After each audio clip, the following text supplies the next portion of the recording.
Welcome to the walkthrough of the manager-supervisor interview. I am Susan Berston, the instructor for MGT 231.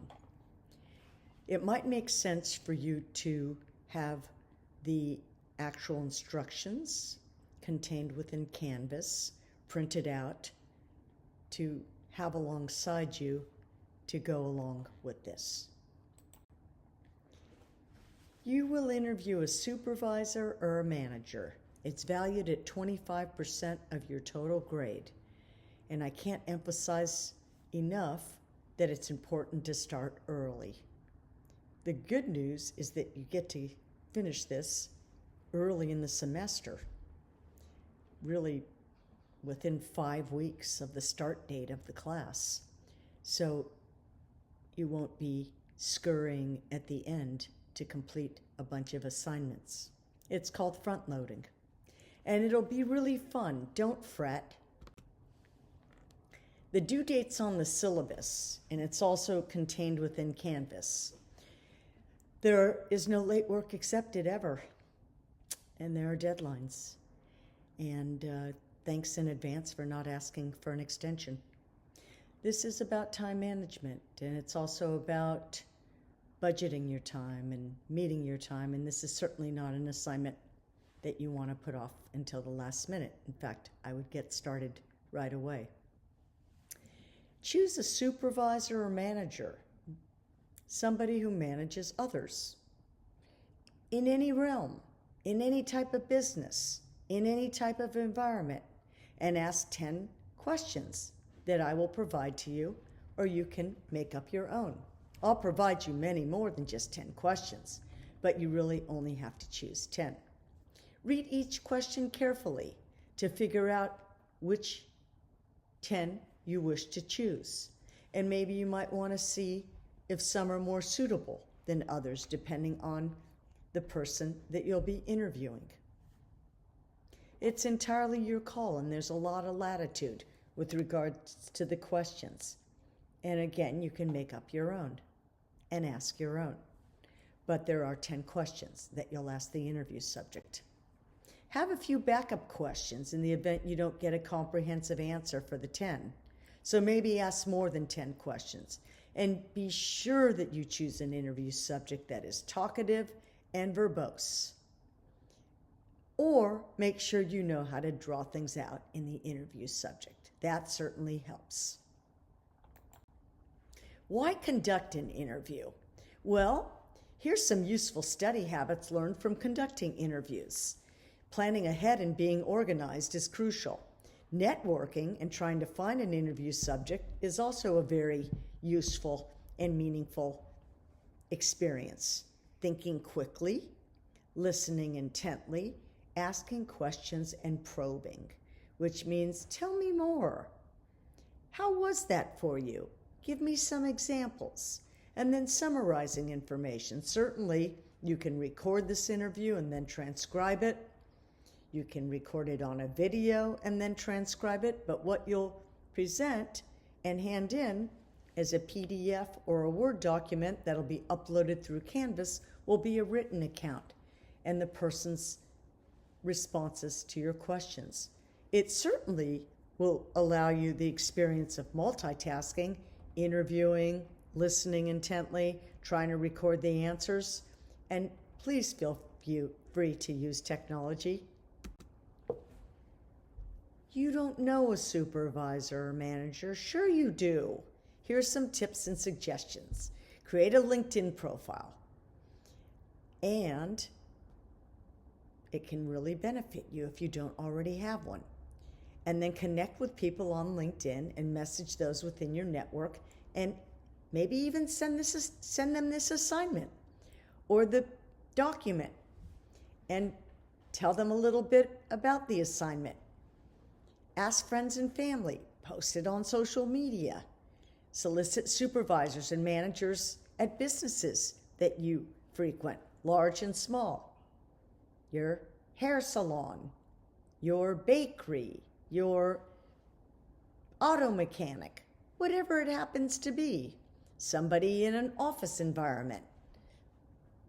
It can be really anybody that manages others. Interview your own supervisor or manager.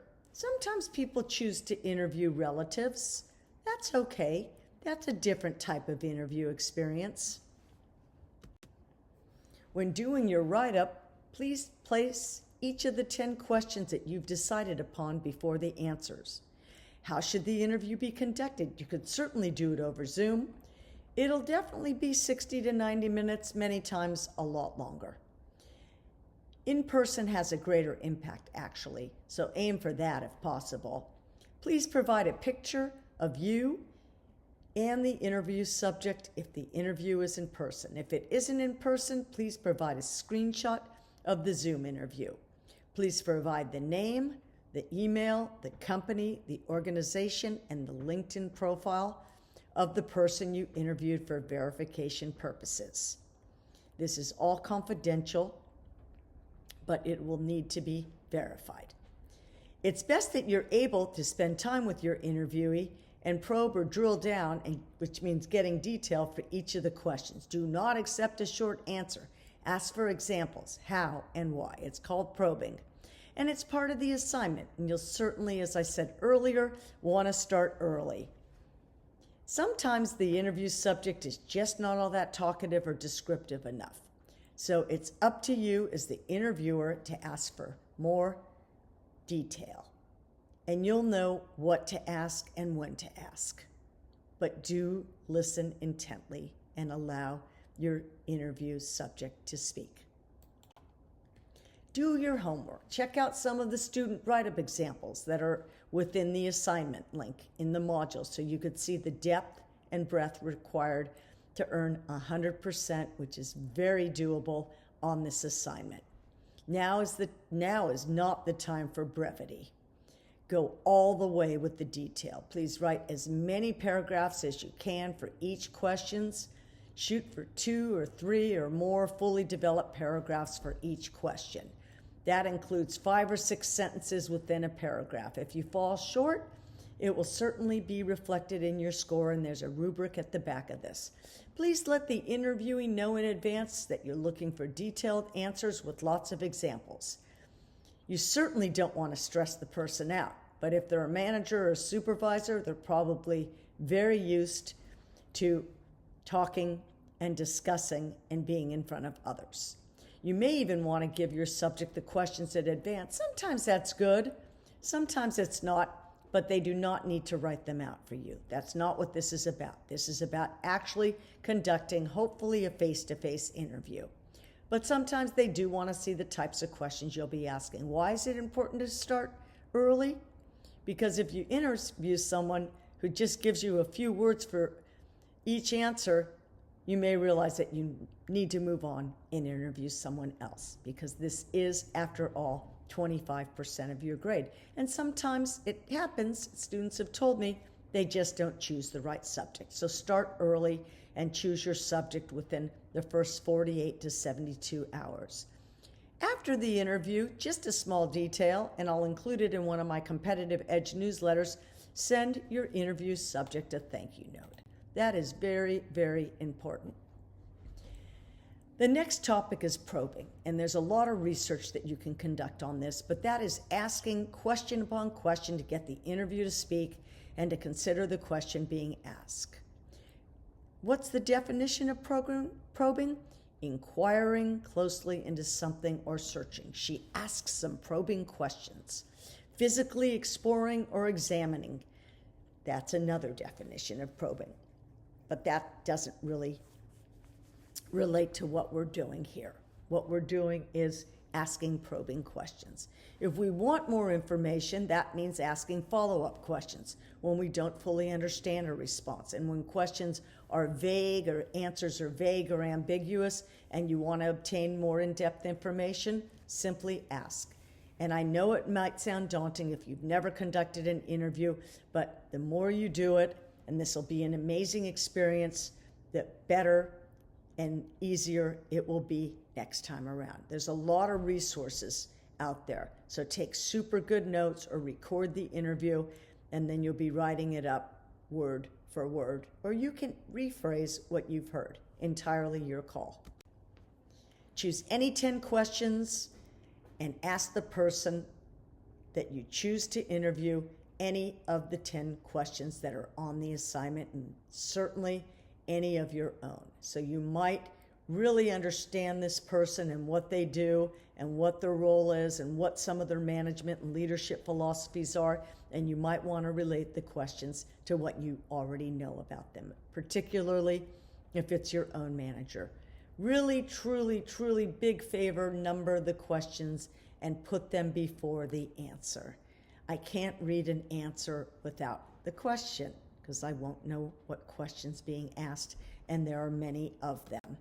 Here are the questions. They're very small, but they're also on the assignment. So read through these and see which ones you think make sense on the basis of the interview subject that you've chosen.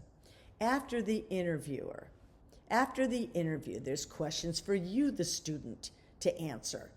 Do answer these questions right away, folks. Don't wait on this. Take my advice on this one. Don't delay because it'll be fresh in your mind.